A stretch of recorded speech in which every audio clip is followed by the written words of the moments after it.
오늘은 개혁주의와 세대주의로 본 요한계시록 강해 10번째 메시지를 증거하겠습니다. 그동안 종말론에 관한 8가지 공통의 신조, 모든 보수적인 그리스도인들이 공통으로 믿는 종말에 있을 8가지에 대해서 말씀을 드려왔습니다. 오늘은 마치려고 합니다. 죽음, 하늘, 새 예루살렘, 지옥, 그리스도의 재림, 죽은 자들의 부활, 심판까지 말씀을 드렸습니다. 오늘은 영원한 상태로 이 분야에 대해서는 말씀을 마치게 되겠습니다.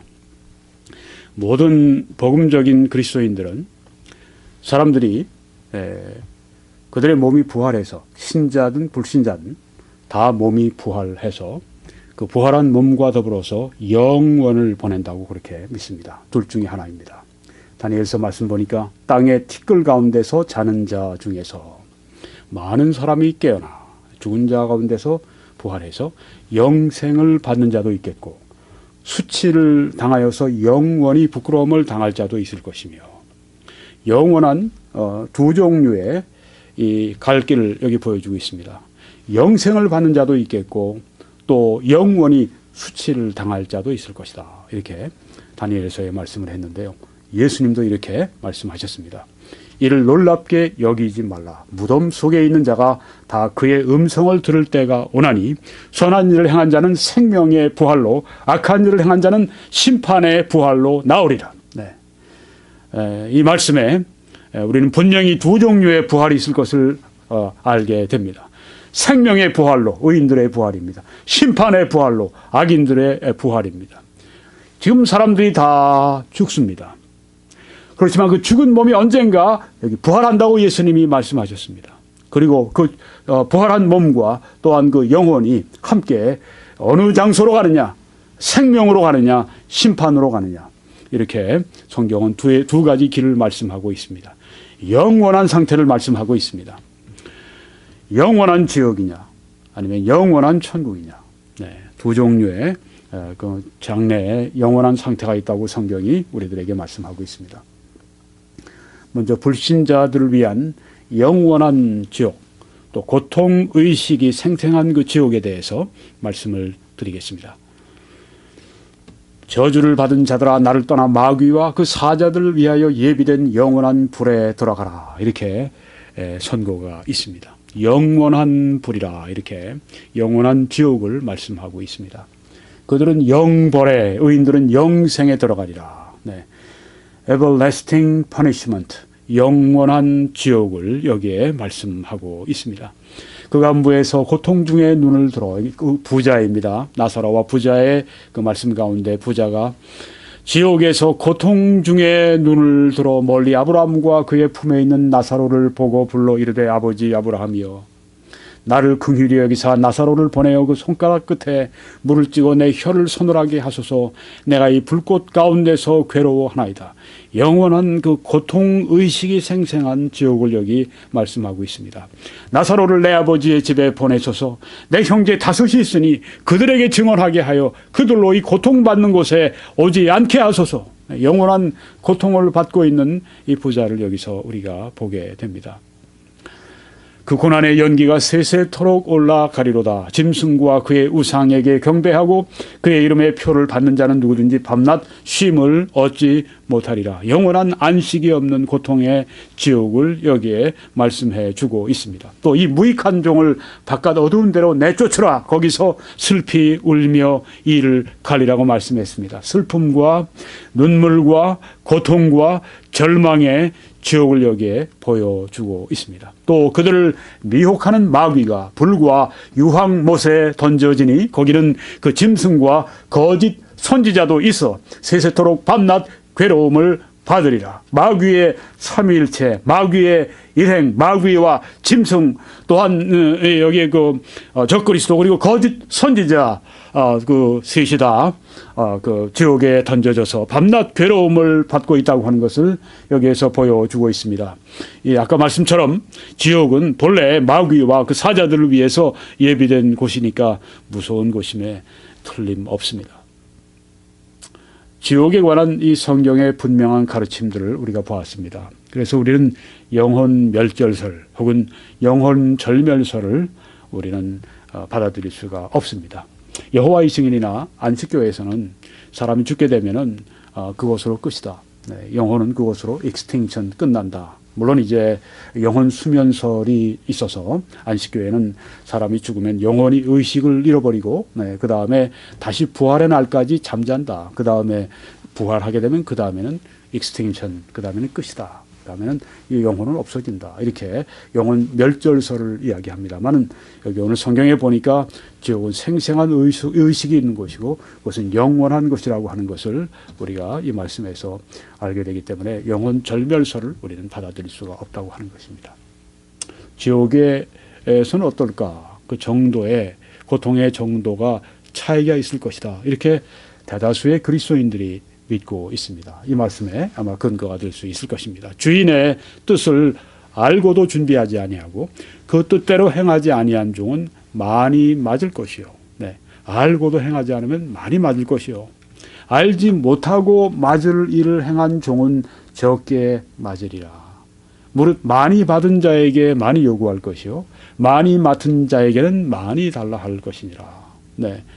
책임만큼 거기에 대해 맡겨진 만큼 또 그들이 그만큼 혜택을 받은 만큼 또 그들이 그만큼 아는 만큼 많이 찾으시겠다 말씀하신 걸 볼 때 지옥에도 고통의 장소이지만 거기에 정도가 차이가 있을 것이다 이렇게 생각한다고 하는 것입니다. 지옥은 하나님의 은혜가 전혀 없는 것입니다. 거긴 죄가 완전히 다스리기 때문에 삶이 늘 고달프고 소란스럽습니다. 지옥은 영혼과 몸이 지속적으로 고통을 받는 곳으로 성경이 말씀합니다. 거기에는 영원한 고통과 눈물과 절망이 있는 세계입니다. 다시 나올 수 없다고 하는 것이 제일 절망적인 것입니다. 지옥은 매우 어려운 가르침입니다. 네. 깊은 슬픔이 없다면은 지옥에 대해서 전하고 들으면서 깊은 슬픔이 없다면은 영적으로 정서적으로 감수성에 있어서 심각하게 이거 뭔가 부족해 있다 하는 것을 보여준다고 하는 것입니다. 사도 바울은 나의 형제 곧 고륙의 친척을 위하여 내 자신이 저주를 받아 그리스도에게서 끊어질지라도 원하는 바라 이렇게 슬픔을 이야기했습니다. 하나님께서도 너는 그들에게 말하라 주 여호와의 말씀이니라 나의 삶을 두고 맹세하노니 나는 악인이 죽는 것을 기뻐하지 아니하고 악인이 그의 길에서 돌이켜 떠나 사는 것을 기뻐하노라 이렇게 말씀하시면서 죄인들의 멸망에 대해서 슬퍼하시는 여호와 하나님의 슬픔을 여기서 우리가 볼 수가 있습니다.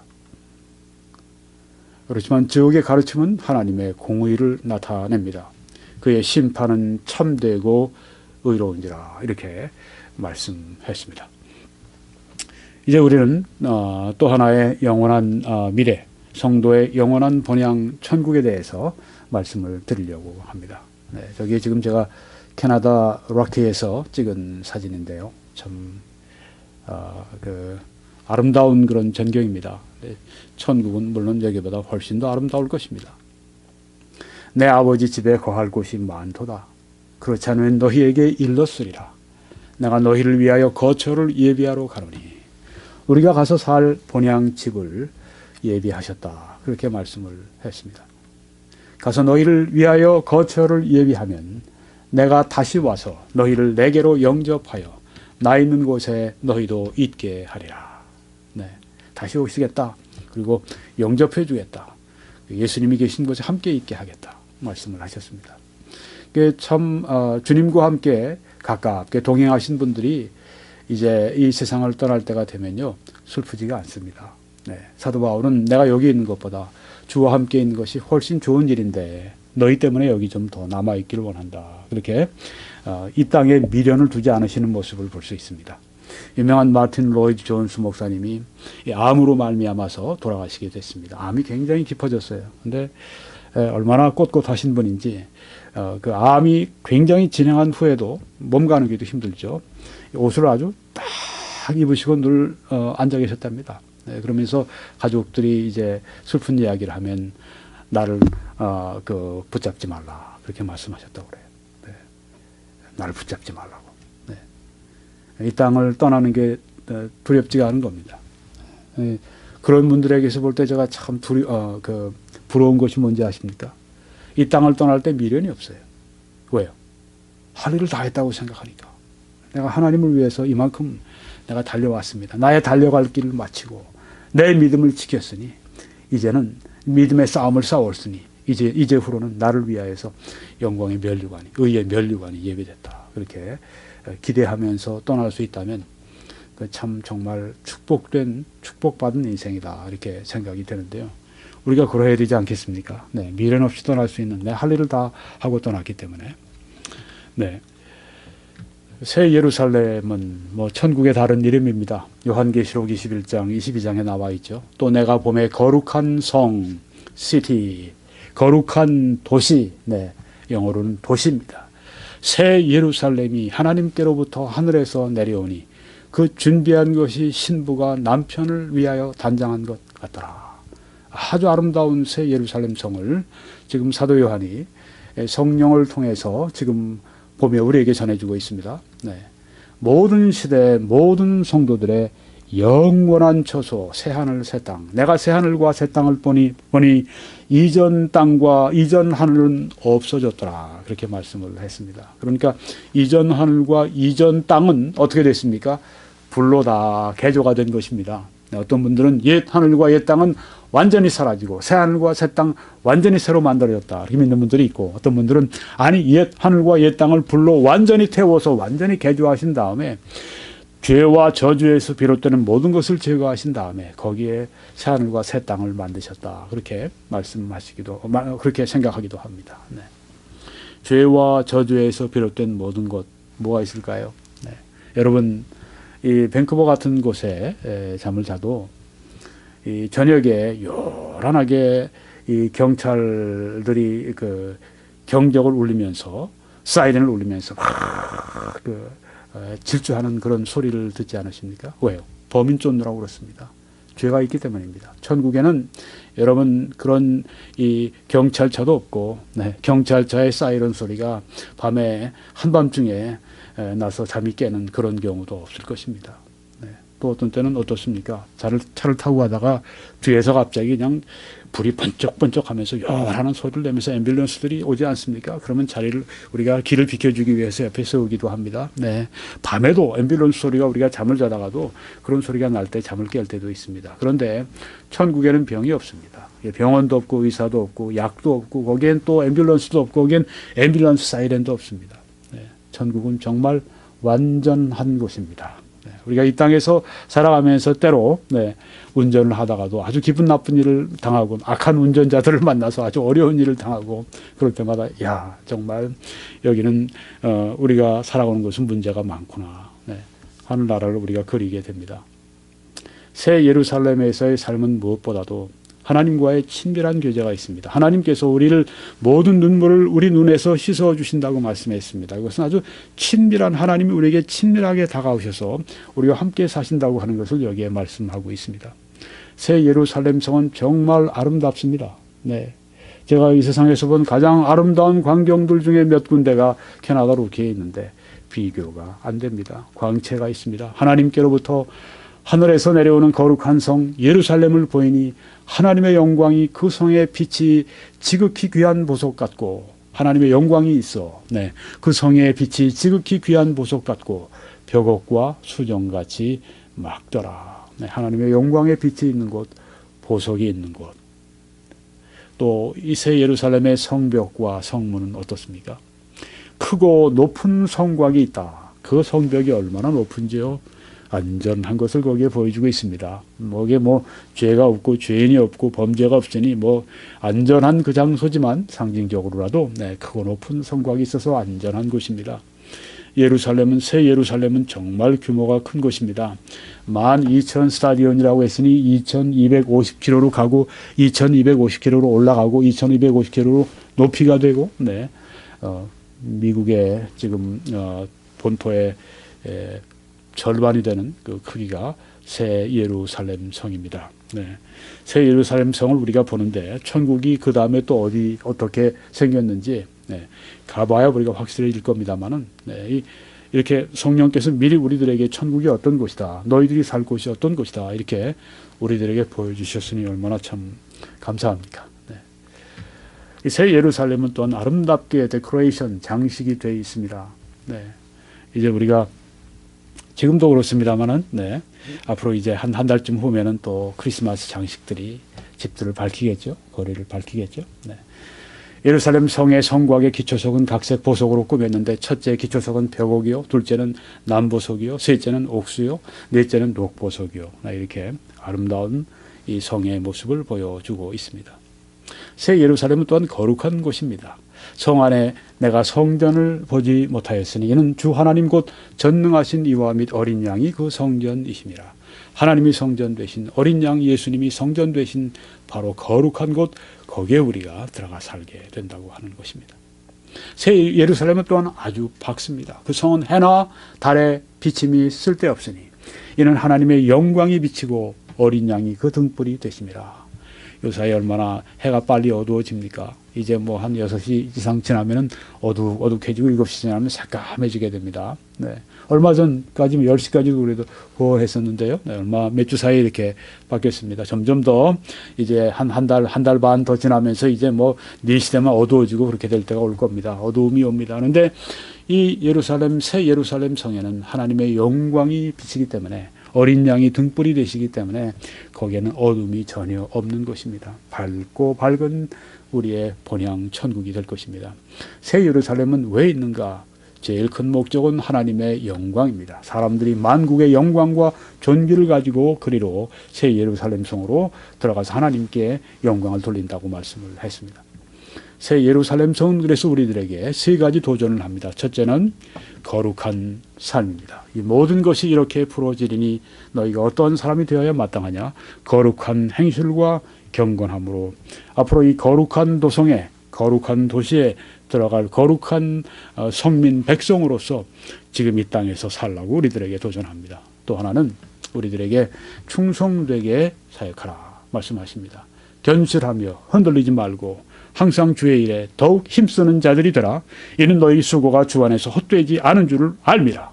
네, 부활의 몸에 대해서, 앞으로 우리가 받을 부활의 몸, 부활에 대해서 말씀하시는 그 장에서 한 말씀입니다.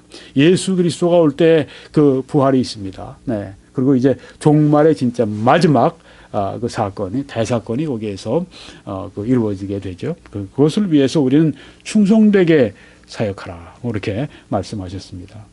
하나 더 우리에게 뭘 가르쳐주고 있냐 하면은 하늘에 보물을 두라 하는 것입니다. 너희를 위하여 보물을 땅에 쌓아두지 말라. 거기는 좀과 동록이 해하며 도둑이 구멍을 뚫고 도적질하느니라. 네, 이건 뭐 재산 문제뿐이 아닙니다. 네, 우리의 모든 귀하게 가치 있는 모든 것들을 다 하늘에 쌓아두십시오. 여러분의 재능을 이 땅에서 썩여 두지 마시고 하늘에 하나님의 일을 위해 쓰십시오. 여러분의 시간을 이 땅에 그냥 낭비하지 마시고 하나님의 영광을 위해서 그렇게 여러분 사용하시길 바랍니다. 여러분의 재물도 마찬가지입니다. 거기에는 쌓아두는 것이라고 말씀을 했습니다. 그래서 오늘 개혁주의와 세대주의로 본 요한계시록 강의 10번째 말씀을 마칩니다. 21church.com, 유튜브.com에 들어오셔서 이제 10가지 메시지를 다 들으실 수 있고, 또 다른 제가 증거한 메시지들을 더 들으실 수 있길 바랍니다. 네.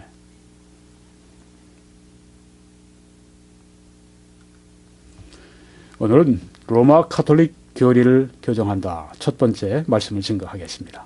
제목은 미사에 거듭되는 제사는 그리스도의 한 영원한 제사를 부정한다. 이 제목이 되겠습니다. 미사들이죠. 네. 미사에 거듭되는 제사는 그리스도의 한 영원한 제사를 부정한다. 이런 제목입니다. 먼저 이 말씀을 좀 드려야 되겠습니다. 저희 보시는 그 화려한 건축물은 로마의 바티칸에 있는 그 성베드로 대성당입니다. 이탈리아 일간지 라 레프블리카에 최근에 실린 얼마 전에 우리 한국을 방문했던 프란치스코 교황이 쓴 글이 거기에 실렸는데 거기에 대해서 말씀을 좀 잠깐 드리겠습니다.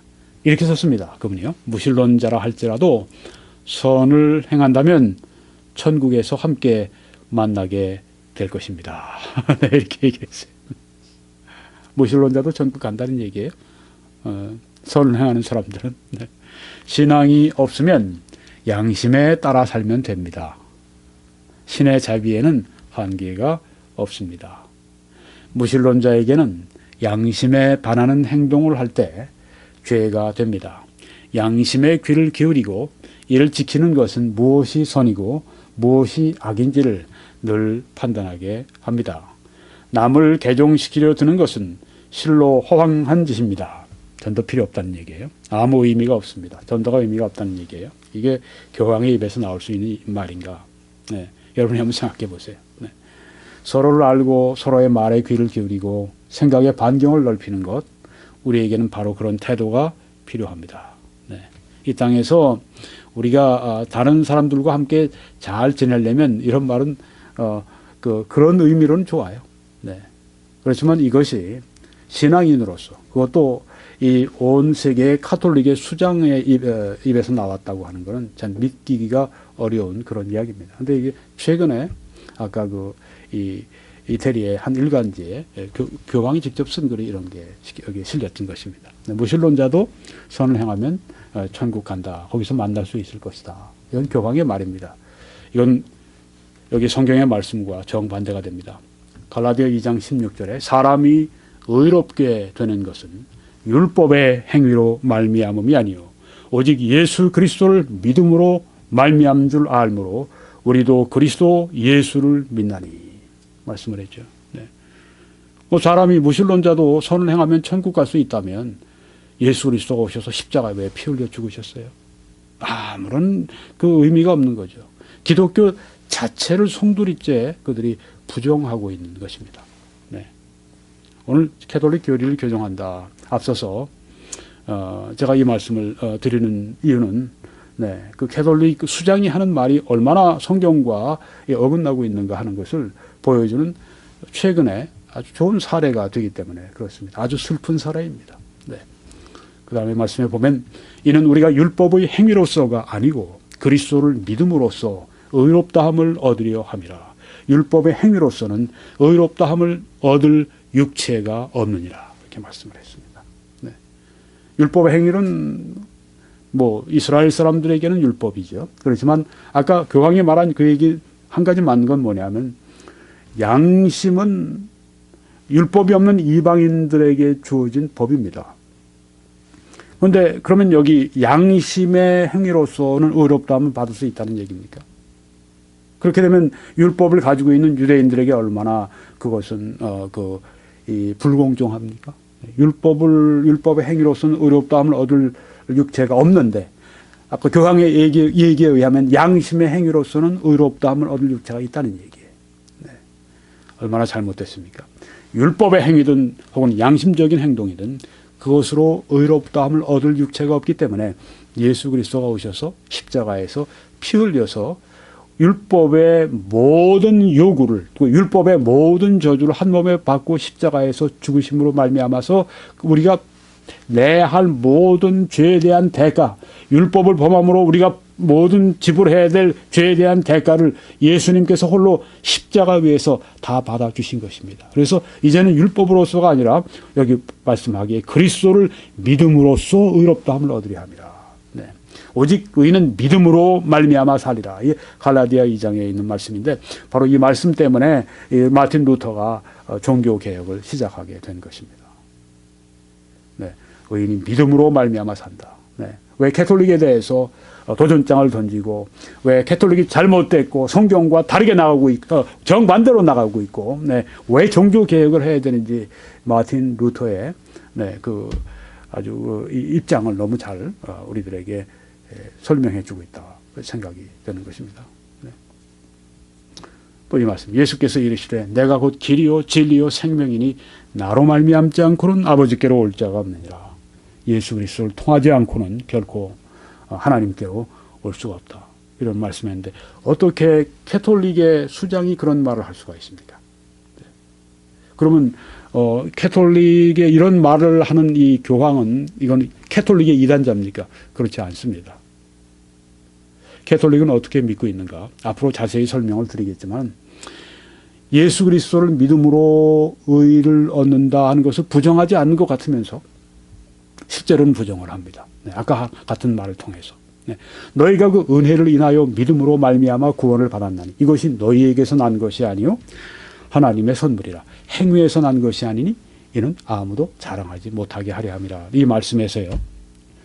그 은혜를 인하여 그 은혜를 어떻게 해석합니까? 먼저 예수 그리스도가 우리 죄를 위해 십자가에서 희생 제물 되신 거. 네, 그게 은혜죠. 주 예수 그리스도의 은혜죠. 그런데 칼빈주의 입장에서 보면 그렇습니다. 그것뿐이 아닙니다. 그 은혜는 성부 하나님께서 태초부터 구원할 사람들을 은혜로 택하신 것, 그것도 성부의 구원하시는 은혜입니다. 성자의 은혜, 십자가 위에서 피 흘려 돌아가신 그 은혜뿐 아닙니다. 성령의 은혜도 있습니다. 성령이 오셔서 믿는 자들의 마음을 감화 감동하셔서 믿지 않고는 못 베게도록 그 마음을 그렇게 간절하게 만드셔서 믿도록 그렇게 인도하시는 것. 네, 이것이 그 은혜를 인하여 믿음으로 말미암아. 네, 그 은혜 때문에, 네, 그 성부, 성자, 성령의 그 은혜 때문에 믿게 되고, 네, 예수님을 믿게 되고, 나의 구주를 믿게 되고, 구원받게 되고. 그런데 캐톨릭은 어떻게 믿느냐 하면은 그 은혜는 그 무신론자 같은 경우는 선하게 선행을 행하는 거, 예, 그래서 그 사람을 구원하시는 거, 그게 하나님의 은혜다 이렇게 얘기를 합니다. 네, 전혀 은혜에 대한 개념이 다른 것입니다. 성경은 전혀 그렇게 말씀하지 않습니다. 네, 은혜가 그들이 말하는 은혜와 전혀 다른 은혜를 말씀하고 있습니다. 예수님으로 말미암아 구원받는 그 은혜 받는 그것을 성경이 말씀하고 있지. 네, 다른 걸 말씀하지 않습니다. 오늘 저는 여러분들에게 그 주제는 나중에 좀 더 자세하게 다루기로 하고요. 미사는 무엇인가? 네, 그 미사에 대해서는 말씀드리려 하기 때문입니다. 네, Mass, 미사. 저것은 이제 15세기경의 그 그림인데요. 어떤 화가가 그린 그림입니다. 네, 지금 제사를 드리고 있는데, 네, 미사는 무엇인가? 네, 미사가 뭔지 아십니까? 미사는 우리가 침례교회에서는 주의 만찬이라는 표현을 씁니다. The Lord's Supper. 또 다른 개신교 교단들에서는 성만찬이라는 용어도 많이 씁니다. 그러니까 개신교에서는 이 두 가지를 다 이렇게 혼용을 합니다. 성만찬, Holy Communion. 네. 여러분이 아시잖아요. 네, 그 포도주와 또 떡을 우리가 떼면서 주님의 죽으심을 우리가 기념하고 그것을 통해 선포하는, 네, 그 죄의 만찬, 이 성만찬, 이게 미사라고 하는 것입니다. 미사를 드린다. 바로 이것입니다. 지난번에 프란치스코 교황이 와서 미사를 집전한다. 바로 이것입니다. 우리 말로 하면 주의 만찬, 성만찬을 한다 하는 것이에요. 네. 근데 미사는 이 사람들은 캐톨릭은 어떻게 생각하는가 하면 그리스도의 지속되는 제사다 이렇게 믿는다고 하는 것입니다. 이 주의 만찬이 그리스도의 지속되는 제사다. 우리는 예수 그리스도가 십자가 위에서 피를 흘리시고 몸이 찢기시고 희생 제사를 지내시고 희생 제물을 드리신 것을 우리가 이제는 기념하는 것으로 알고 있는데, 이 캐톨릭은 어떻게 믿느냐 하면 그 그리스도께서 지금도 계속해서 제사를 드린다.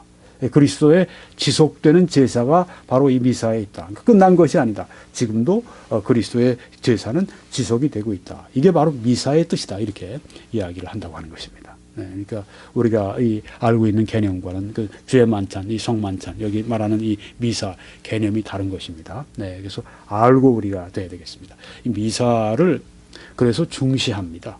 캐톨릭에서는요. 네, 미사를 매우 중시하고, 네, 매일 새벽마다 새벽 미사가 있잖아요. 네, 제가 이렇게 이 메시지 때문에 인터넷 들어가서 뭐 계산동에 있는 성당, 무슨 뭐 어디 뭐 강남에 있는 어떤 성당, 명동 성당 뭐 이런데 제가 좀 조사를 해봤습니다. 네, 그랬더니 새벽 미사뿐 아니더군요. 네, 하루에 8번 평일날 8번 미사를 진행하는 것이 있습니다. 청년들을 위한, 아이들을 위한 미사가 또 따로 이렇게 진행이 되는 데도 있고요. 주일날은 그렇게 아이를 위해, 학생부 위해, 뭐 청년부 이렇게 하면서 그 장년부 이렇게 미사가 각각 다르더라고요. 네. 그렇게 해서 주일날은 뭐 3번, 뭐 토요일날은 2번, 뭐 어떤 데는 뭐 더 많은데, 하여튼 8번씩 매일 그렇게 미사를 진행하는 걸 보았습니다. 그러니까 우리가 지금 말하는 이런 프리칭 서비스, 이렇게 하나님의 말씀 선포를 강조하는 이 예배가 아니라 이렇게 미사, 제사 드리는 이런 미사, 이것을 강조를 두고 이들이 모인다고 하는 것입니다. 네. 조금 더 설명을 제가 자세히 드릴 겁니다. 자, 이 캐톨릭에서는 어떻게 믿고 있느냐 하면, 우리가 포도주를 들고 떡을 우리가 들고 이렇게 할 때, 그 포도주 그리고 이 떡에 우리가 주의 만찬을 할 때, 거기에 캐톨릭의 용어로는 미사를 드릴 때, 그 포도주와 이 떡에 여기에 예수님의 실체적인 임재하십니다. 예수님이 여기에 임하신다 이렇게 믿어요. 실제 예수님이 임하신다 이렇게 믿는 것입니다. 그래서 이게 포도주나 떡이 본질상 예수 그리스도로 바뀐다. 그래서 무엇이 되느냐면 The Lamb of God, 하나님의 어린 양이 된다. 그러니까 이 포도주를 마시고 이 떡을 떼고 이렇게 하면 예수 그리스도를 먹고 마시는 거예요. 네, 문자 그대로 뭐 해석을 했다고 하는 얘기인데, 이걸 화채설이라고 그렇게 말을 합니다. 그 신부가 이제 거기에서 조그만 이 조각으로 낸 이제 밀가루 부침 같은 거 이제 들고 이제 얘기를 하죠. 이것은 내 몸이니, 그렇게 얘기할 때, 그리고 이 잔은 내 피로 세운 새 언약이니, 바로 그 말을 할 때 이제 예수 그리스도가 임하셔서 이제 포도주나 이 떡이 완전히 본질상 예수 그리스도로 바뀐다. 이렇게 그들이 믿는다고 하는 것입니다. 그래서 이것을 이 미사에 참여하면, 즉 이 주의 만찬, 성만찬에 참여해서 이제 포도주 떡을 먹게 되면 하나님의 은혜를 받는다. 그렇게 믿는다고 하는 것입니다. 네, 그래서 은혜를 받기 때문에 자주 이 미사에 참여해라. 할 수 있으면 데일리, 매일 미사에 참여해라. 그렇게 캐톨릭에서는 얘기를 합니다. 이런 의미를 가지고 하니까 예수 그리스도를 직접 내가 먹고 마시는 그런 것을 이들이 생각하기 때문에 그렇다고 하는 거예요. 그러니까 미사는 캐톨릭에 있어서 굉장히 중요한 그런 의식이 된다고 하는 것입니다. 미사에 참여함으로 은혜를 받는데, 어떤 은혜를 받느냐 하면, 이제 이렇게 포도주 잔 또 떡을 마시고 먹게 되면 거기에는 그 큰 죄가 있고 소죄, 작은 죄가 있어요. venial sins. 소죄, 작은 죄들을 용서받는다 그렇게 믿어요. 또 이 성찬을 들 때 유혹을 이기는 힘을 받는다 또 이렇게 믿어요. 또 영원한 영광의 약속을 받는다 또 이렇게 믿는다고 하는 것입니다. 그래서 이렇게 성찬을 미사에 계속 참여하면 그 믿음이 강해지고 예수 그리스도와 연합되는 것이 더 강해지고 이런 식으로 이제 가르친다고 하는 것입니다. 네. 미사는 이 그리스도의 제사가 지속되고 있다 이렇게 본다고 하는 것입니다. 그러니까 지금도 계속 그리스도께서 이 희생의 제물 되신 그리스도가 계속해서 그들에게 주어지는 거예요. 계속 그들이 먹고 마시는 거예요. 네. 그래서 예수님이 2000년 전 십자가 위에서 피 흘리며 돌아가셨을 때, 그때 갈보리 언덕 위에서의 그 예수님이나 또 이 미사 드릴 때 오시는 그 예수님이나 동일하신 예수님이다 이렇게 강조를 하는 것입니다. 그러니까 그들은 이 포도주를 마시고 이제 신부가 보통 입에도 넣어주죠. 이렇게 받아 먹을 때 그때 바로 그 갈보리 언덕 위에서 십자가에 피 흘리신 그 예수 그리스도가 자기 몸으로 들어온다 그렇게 생각을 한다고 하는 것입니다. 그래서 그때 2000년 전이나 지금 미사 드릴 때마다 그렇게 하는 이 미사 때마다 동일한 제사를 그들이 드리고 있다 이렇게 생각한다고 하는 것입니다. 한 가지 차이점은 2000년 전에 예수님은 피 흘린 제사를 드리셨고, 지금 미사에서는 피 흘리지 않는 제사를 드리고 있다 이렇게 얘기한다고 하는 것입니다. 자, 이렇게 말씀드리는 건 캐톨릭에서 믿는다고 하는 거예요. 네. 여러분이 아마 어떤 분들은 또 아마 시청하시는 분들은 미사가 뭔지, 캐톨릭이 미사를 어떻게 믿고 있는지 처음 들으셨을지 모르겠어요. 네. 대부분 그럴 겁니다. 네.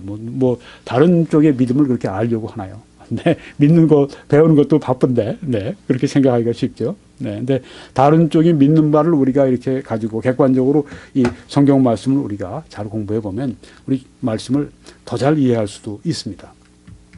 여기 지금 캐톨릭에서는 캐톨릭 그 신부 사제들은 미사에 피 흘리지 않는 제사를 끊임없이 바친다. 이렇게 얘기를 합니다. 네. 피 흘리지 않는 제사다. 네. 자기들이 만들어 놓은 개념이에요. 예수 그리스도는 십자가에서 피 흘리신 제사를 드렸죠. 왜냐하면 십자가에 피를 흘리심으로 말미암아 화목제물이 되셨는데 피 흘리지 않는 제사라고 하는 개념은 성경에 없거든요. 만들어낸 것입니다. 네. 그래서 미사를 이제 위해서 만들어낸 개념이 피 흘리지 않는 제사예요. 여기 보면 히브리서에 이 말씀이 있습니다.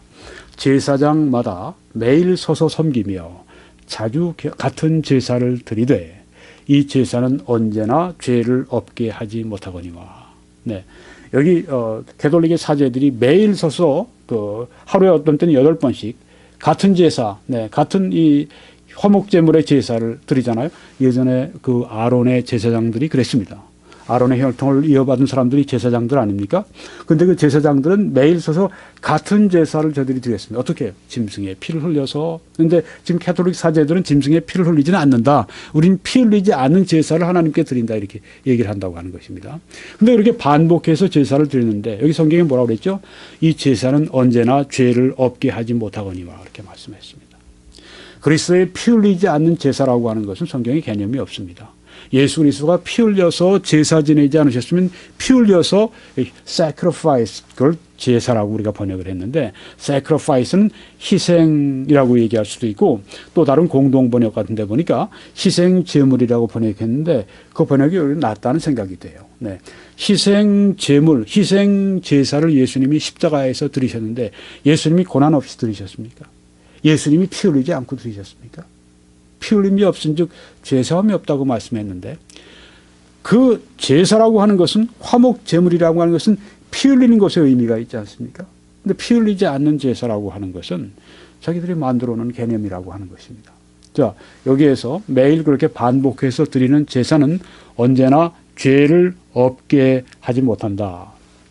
오직 그리스도는 죄를 위하여 한 영원한 제사를 드리시고 하나님 우편에 앉으셨다. 그렇게 말씀을 했습니다. 예수님은 죄를 위해서 한 영원한 하나의 단 한 번 once and for all이라고 영어로 표현하는데 네, 단번에 네, 한 번, 딱 한 번, 네, 여러 번이 아니라 반복해서 뭐 미사로 뭐 계속 또 하고 또 제사하고 또 피 흘리지 않는 제사니 그런 용어를 만들어서 하는 것이 아니라 예수 그리스도는 once and for all 단 한 번에 한 번, 네, 영원한 한 번에 영원한 제사를 드리셨는데 그리고 하나님 우편에 앉으셨는데 여기에 영원한 제사는 어떤 제사입니까? 피 흘리는 제사입니까? 피 흘리지 않는 제사입니까? 여기서 말씀한 건요.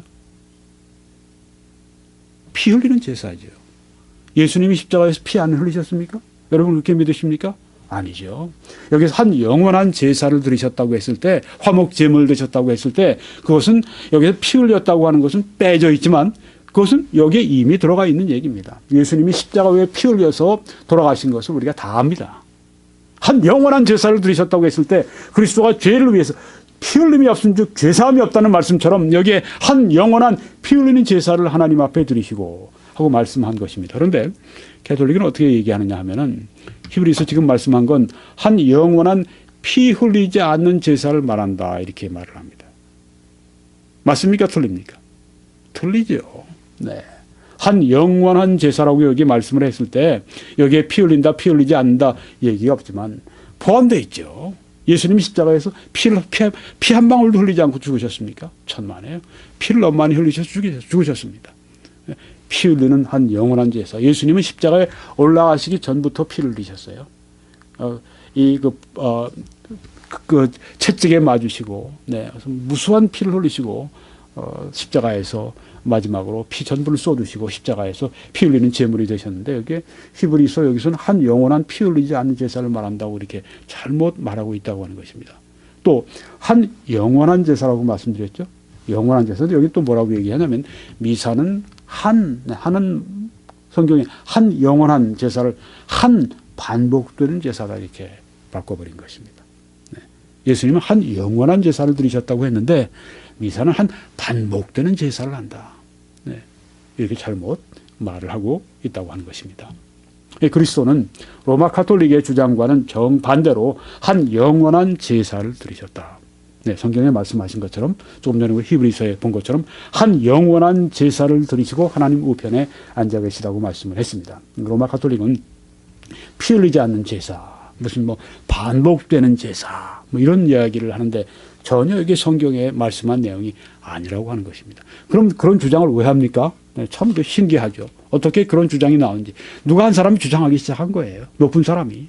그러다가 그 주장이 점점 세를 얻고 그렇게 해서 이제는 그것이 마치 가톨릭의 아주 그냥 중요한 주장이 되어버린 것입니다. 네, 오직 그리스도는 죄를 위하여 한 영원한 제사를 드리시고 그렇게 말씀을 한 것입니다. 그 후에 자기 원수들로 자기 발등상이 되게 하실 때까지 기다리시나니 저가 한 제물로 거룩하게 된 자들을 영원히 온전케 하셨느니라. 네. 영원히 온전하게 하셨습니다. 다시 우리가 또 제사를 반복할 필요가 없습니다. 네. 신부가 매일 아침 나서서 그 제사를 반복하고 또 우리가 예수님의 희생제물 대신 그 포도주 또 그걸 매일 내가 받아 먹을 필요가 없는 것입니다. 왜요? 한 제물이 필요하다면 예수 그리스도 한 분이십니다. 예수 그리스도가 한 제물로 하나의 원수 단 한 번 드리신 그 제물로 거룩하게 된 성도들을 영원히 온전케 하셨느니라.